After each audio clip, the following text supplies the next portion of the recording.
Incredible flavours, even better stories. One pour, 10 minutes. Aussie bourbon lovers sharing bourbon with Australia. Ooh. Dave, your pop is getting better, definitely. If you're playing at home, you already know something that H doesn't know. This is a fancy bottle of George T. Stagg. Yeah. What are we pouring tonight, H? Well, it's a George T. Stagg, but a Kentucky straight bourbon whiskey. And it's in a nice bottle. It looks a bit fancier than some of the George T. Stagg's bottles that we normally get. Buffalo Trace Antique Collection. This is the 2023 release, so it's 135 proof. Oh, if you've had some of this, lucky you. Yeah. And lucky us, this is a bottle crack. Because, H. Why, Dave? Why? This is our 100th episode. Oh, yay. Cheers. I had no idea. She had no idea. And this is one of my favourite things. You didn't know we were celebrating something. No, I was like, he's got a nice bottle. The nose is not what we see. I think I had a George T. Stagg once, like 3 or 4 years ago or something. Wow. In a bar in San Fran, I think. And I was like, this is so good. This is why they bang on about it. Uncut, unfiltered, barrel proof. Look at that. I don't think we need to spend too long talking about this. If you don't know what George T. Stagg is, so every year Buffalo Trace release their antique collection. There had been, I think, 5 in the collection. Now there's 6, or is it 4 and then 5? George T. Stagg is one of them. It's kind of, a lot of people think it's the king of bourbons. Yep. In terms of like there's people argue with that. Pappy gets a run, King of Kentucky gets a run. George T. Stagg is another one that gets a run. Yep. This year's a real banger. I got this bottle for a special occasion. I've been waiting for an opportunity to open it. And our 100th episode is such a great What occasion. A cool opportunity to open it, right? I had no idea we'd done 100 episodes. Yeah. I mean, it's just the time has dragged on. You would have thought up to 400. No, this has been fun. Oh, okay. We started these to have some fun. And, yeah, we've had some fun guests and we've drunk some great bourbon and whiskey. But I just had no idea we're up to 100. Come on. What are you getting on the nose of this? No, you go. Oh, that's nice. What are you getting on the nose? Maybe some, definitely some fruit, but like caramelly fruit. This to me is like... It's really nice. Like it's got just this glorious balance of oak and age and vanilla and caramel. It's like a perfectly baked cookie that's exactly as crispy and chewy as you want. But the right balance of everything. Because sometimes the nose is very like one way, but to me I'm like, it's a hard nose to describe because it is. It's a balance of all the good stuff. The caramel, the vanilla, the fruit. It's kind of got this lovely decadence to it. Like it's a rich nose. A rich nose. Yeah. Is that a thing? You can just talk for the next little while, and I'm just going to. Dave's just gone into some blissful coma of bourbonness. Oh, he has. He's enjoying it, but it's beautiful on the nose. I haven't tasted it yet.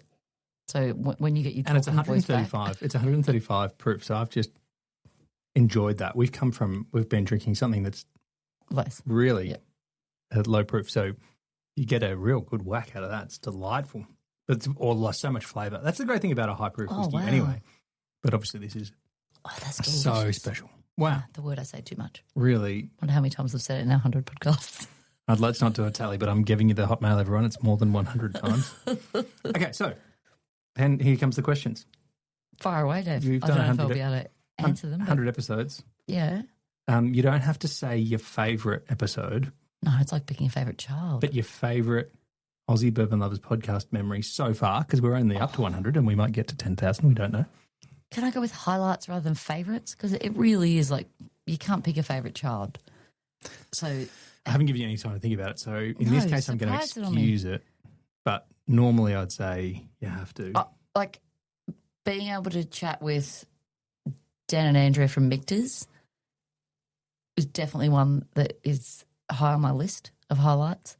To be able to do it with them like via Zoom, but then again in person, I think that's pretty amazing. So that was definitely one of them. Do you have one?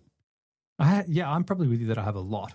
Yeah. But I would say the time that we've been able to spend both online and then in person with Dan and Andrew is high on the list. Yeah. The other one that gets a good run is being at Star Hill Farm in the heritage room where they burnt the recipe and with Dr. Blake Layfield, the master distiller, and tasting through Cellar Age 2025 and Star Hill Farm and doing that kind of, learning about all the things that make that a unique expression. Yeah, and being in the place too, like as fun as our little studio is, it's nice to actually be in the place where you're talking about and drinking what is made there.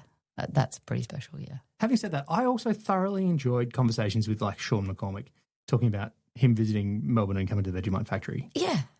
And he was our first ever international guest. Yeah. And, I mean, I also enjoy sitting here in our little office makeshift studio and chatting with you about stuff. Yeah. I mean, it's made better by the bourbon, but, because I chat with you a lot about other stuff. I mean, this is probably our favourite conversations, let's be clear. Yeah.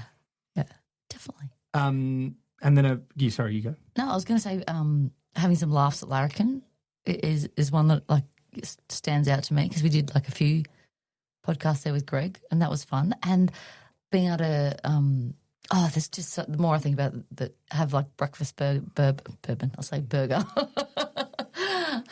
breakfast bourbon, and drink some Green River.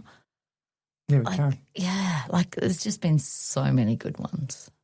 I agree, and I think we kind of set out to. The reason we started to do the podcast was to participate in the bourbon industry as these little Aussies who aren't able to distill and aren't able to do anything else. Well, like, how do we do a thing? And this is such a fun way of doing it. It brings that connection with the people and the stories and the bourbon and, yeah.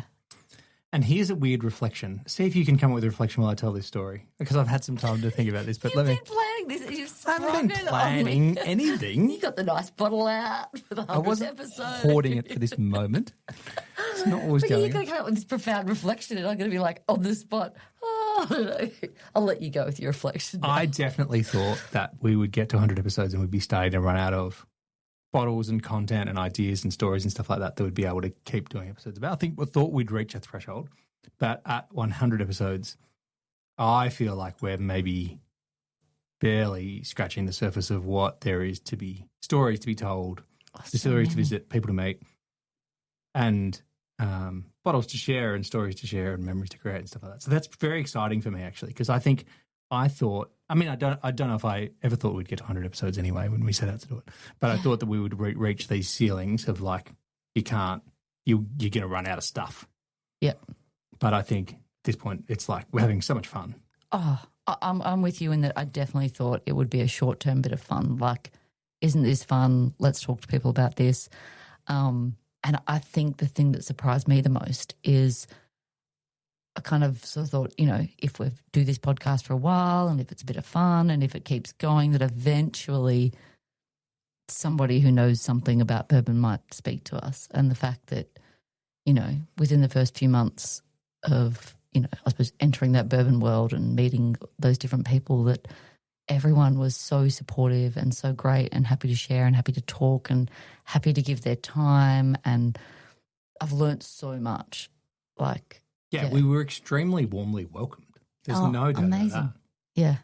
By the whole bourbon industry, really, and the community around it. People like Everyone Loves that one dude Ryan, and people the guys at Denver and Liley who are Melbourne-based as well, but who make bourbon glasses.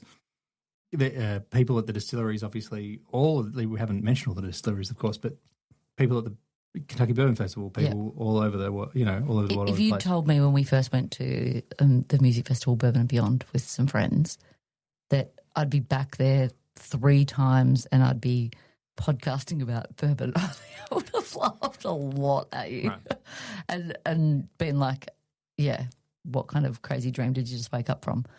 And for it to become a reality, I don't know. It's been a lot of fun, and it is a lot of fun. Yeah. And it surprised me. And I think the coolest part about it is that the more we do about it, and I was doing some work on who else we can have on the podcast next. Oh, so many wonderful people. The authentic nature of the bourbon industry and the stories and the humans and the culture around it means that there's loads of great people we haven't met yet. We haven't even tried their whiskies yet. And we want to share them with you guys. So we're very excited about that, and we're grateful for you tuning in and listening to some of our episodes and us drivel on about stuff and chatting with cool people and about pretend stuff. we know things. Well, we know we don't know anything, but we're having fun. Then we get people in who do know things. Yeah. We'll bring them in to tell you about it.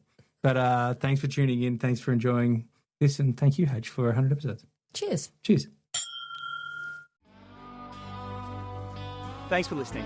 Make sure you're connected with us on TikTok, Instagram and YouTube, and stay connected with us by clicking subscribe on your favourite podcast app.